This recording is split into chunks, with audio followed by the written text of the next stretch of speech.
શ્રી ગણેશાય નમઃ. ઓમ નમઃ શિવાય. હર હર મહાદેવ. ઋષિઓએ કહ્યું કે સમસ્ત પદાર્થોના જ્ઞાતાઓમાં શ્રેષ્ઠ હે સૂતજી, હવે આપ ક્રમશઃ દેશ અને કાળ વગેરેનું વર્ણન કરો. સૂતજી બોલ્યા કે હે મહર્ષિઓ, દેવયજ્ઞ વગેરે કર્મોમાં પોતાનો ગ્રહ સમાન ફળ દેનારું છે. એટલે કે પોતાના ઘરમાં જ કરેલ દેવયજ્ઞ, પૂજા વગેરે શાસ્ત્રોક્ત ફળ સમ માત્રામાં આપનારા બને છે. એનાથી 10 ગણું ફળ આપણે ગૌશાળામાં પૂજા કરવાથી મળે છે, અને એનાથી પણ 10 ગણું જળાશયનો તટ મહત્વનો છે. એથી પણ 10 ગણું જ્યાં બેલ અને તુલસી અથવા પીપળાનું વૃક્ષ મૂળ નિકટ હોય તે મહત્વનું છે. અને જો દેવાલયમાં પૂજા વિધિ કરવામાં આવે તો તે 10 ગણું ફળ આપે છે. તીર્થભૂમિમાં કરાયેલી પૂજા દેવાલય કરતાં પણ 10 ગણું ફળ આપે છે. નદીનો કિનારો તીર્થભૂમિ કરતાં પણ વધારે છે. તીર્થ નદીનો તટ તેથી પણ 10 ગણો વધારે છે. સપ્તગંગા નામનું નદીઓનું તીર્થ તેથી પણ વધારે ફળ આપનારું બને છે. સપ્તગંગા એટલે ગંગા, ગોદાવરી, કાવેરી, તામ્રવર્ણી, સિંધુ, સરયુ અને નર્મદાને કહેવાય છે. સમુદ્રનો તટ એથી પણ મહત્વનો છે, અને પર્વતના શિખરનો પ્રદેશ તો એના કરતાં પણ 10 ગણું ફળ આપે છે. પરંતુ સૌથી અધિક મહત્વનું સ્થાન તો એ મનાય છે કે જ્યાં આપણું મન ભગવાનમાં તલ્લીન બની જાય. અહીં સુધી દેશનું અને સ્થળનું વર્ણન થયું.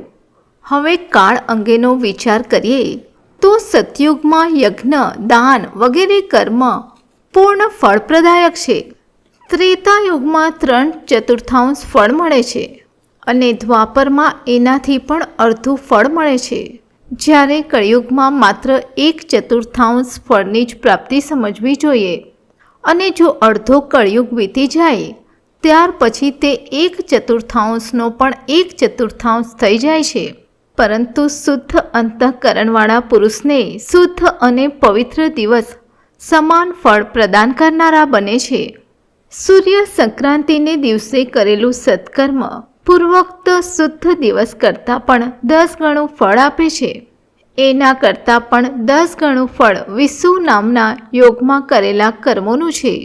વિષુ નામક યોગ એટલે કે જ્યોતિષ અનુસાર એ સમય કે જ્યારે સૂર્ય વિષુવ રેખા પર પહોંચે છે, એટલે કે દિવસ અને રાત બંને સરખી લંબાઈવાળા હોય છે. વર્ષમાં 2 વાર આવું બને છે. એક તો સૌર ચૈત્ર માસની નોમ અથવા અંગ્રેજી 21મી માર્ચ, અને બીજો વાર એટલે સૌર આસોની 9મી તિથિ અથવા અંગ્રેજી 22મી સપ્ટેમ્બરનો દિવસ, જેને વિષુવયોગ કહેવાય છે.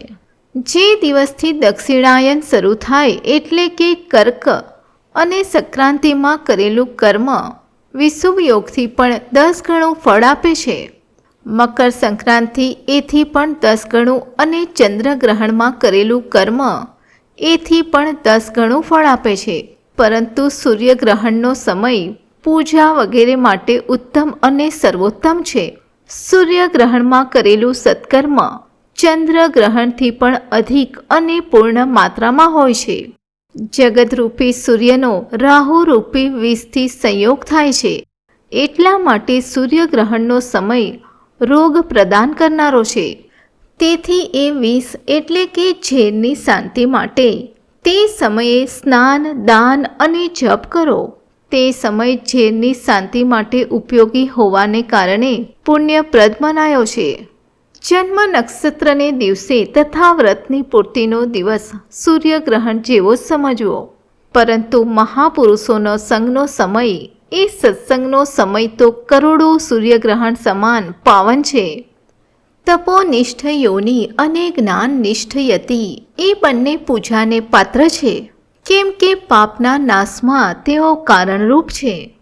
જેમણે 24 લાખ ગાયત્રીનો જપ કરી લીધો હોય એ બ્રાહ્મણ પણ પૂજાને માટે ઉત્તમ પાત્ર છે. તે સંપૂર્ણ ફળ અને ભોગ પ્રદાન કરવામાં સમર્થ છે. જે અધપતનથી બચાવે છે અર્થાત નરકમાં પડવાથી બચાવે છે. એને માટે આ ગુણને કારણે જ શાસ્ત્રમાં પાત્ર શબ્દનો પ્રયોગ થાય છે. જે બ્રાહ્મણ પોતાના દાતાનું પાતકથી બચાવ કરે અર્થાત નરકમાં પડવાથી બચાવે તેને કારણે તે યોગ્ય પાત્ર કહેવાય છે. ગાયત્રી પોતાના ગાયકનું પતનથી બચાવ કરે છે એટલે તે ગાયત્રી કહેવાય છે. જેમ કે આ લોકમાં ધનહીન છે તે બીજાને ધન આપી શકતા નથી, પણ જે ધનવાન હોય તે જ ધન આપી શકે છે. એવી જ રીતે જે સ્વયં શુદ્ધ અને પવિત્ર આત્મા છે તે જ બીજા મનુષ્યોનો ઉદ્ધાર કરી શકે છે અને પાપોથી બચાવી શકે છે. જે ગાયત્રીનો જપ કરીને શુદ્ધ થઈ ગયો છે તે જ શુદ્ધ બ્રાહ્મણ કહેવાય છે.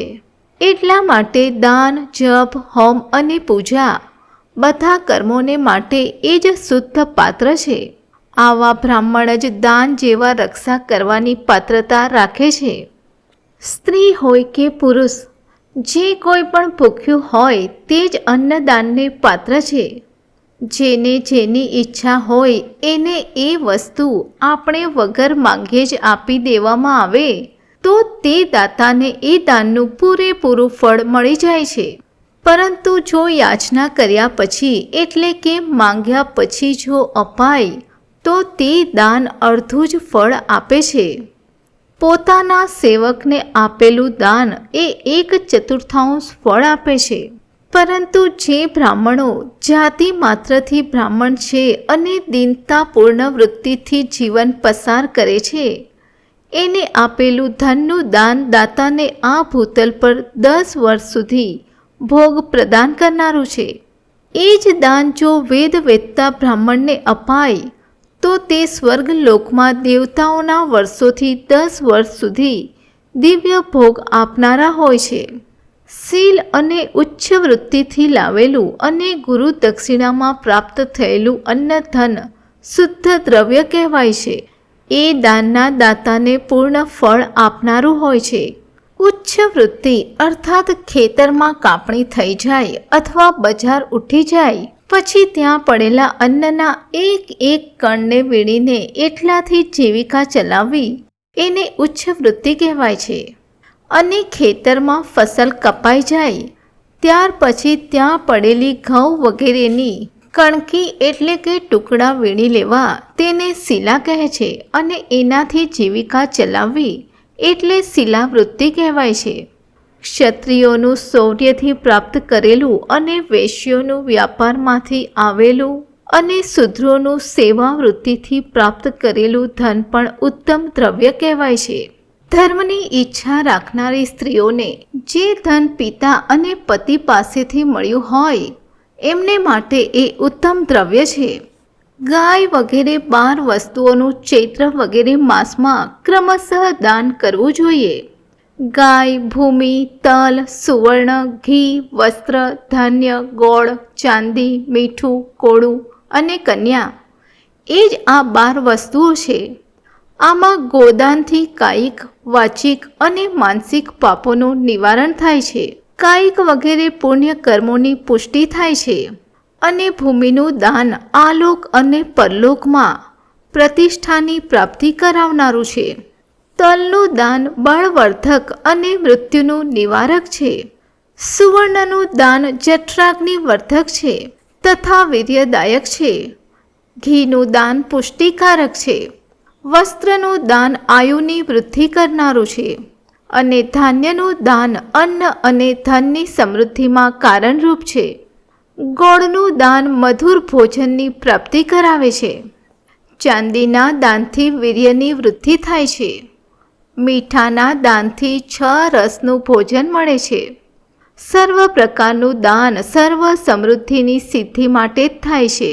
કોળાના દાનને પુષ્ટિદાયક માનવામાં આવ્યું છે અને કન્યાદાન આ જીવન ભોગ પ્રદાન કરનારું કહેવાય છે અને એ આ લોક અને પરલોકમાં પણ સંપૂર્ણ ભોગોની પ્રાપ્તિ કરાવનારું છે. વિદ્વાન પુરુષે જે વસ્તુઓથી શ્રવણ આદિ ઇન્દ્રિયોની તૃપ્તિ થાય છે એનું દાન સદા કરવું જોઈએ. શ્રવણ ઇન્દ્રિયોના દેવતા દિશાઓ છે. નેત્રના સૂર્ય, નાકના અશ્વિની કુમારો, રસનેન્દ્રિયના વરુણ, ચામડી માટે વાયુદેવ, વાણીના અગ્નિદેવ, લિંગના પ્રજાપતિ, ગુદાના મિત્ર, હાથના ઇન્દ્રદેવ અને પગના દેવતા વિષ્ણુદેવ છે.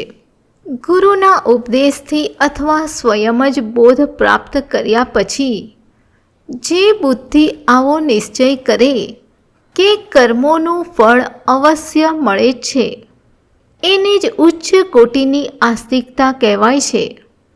ભાઈ, બંધુ અથવા રાજાના ભયથી જે પૂજા કરવામાં આવે તે કનિષ્ઠ શ્રેણીની કહેવાય છે.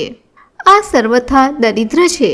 તીર્થયાત્રા અને વ્રત વગેરેને વિદ્વાન પુરુષ શારીરિક પૂજન માને છે અને ગમે તે ઉપાયથી થોડું અથવા ઘણું દેવતા અર્પણ બુદ્ધિથી જે કાંઈ અપાય કરાય તે દાન અથવા સત્કર્મ ભોગોની પ્રાપ્તિ કરવામાં સમર્થ છે. તપસ્યા અને દાન આ બે કર્મો મનુષ્યોએ સદા કરવા જોઈએ. વિદ્વાન પુરુષો દેવતાઓની તૃપ્તિ માટે જે કંઈ આપે છે તે અતિશય માત્રામાં અને સર્વ પ્રકારના ભોગ આપે છે. એ દાનથી વિદ્વાન પુરુષ આ અને પરલોકમાં ઉત્તમ જન્મ અને સદા સુલભ થનાર ભોગ મેળવે છે અને મનુષ્ય મોક્ષ ફળનો ભાગી બને છે. ઓમ સોમાય નમઃ. ઓમ સોમ સૂર્યાગ્નિ લોચનાય નમઃ. ઓમ સદાશિવાય નમઃ.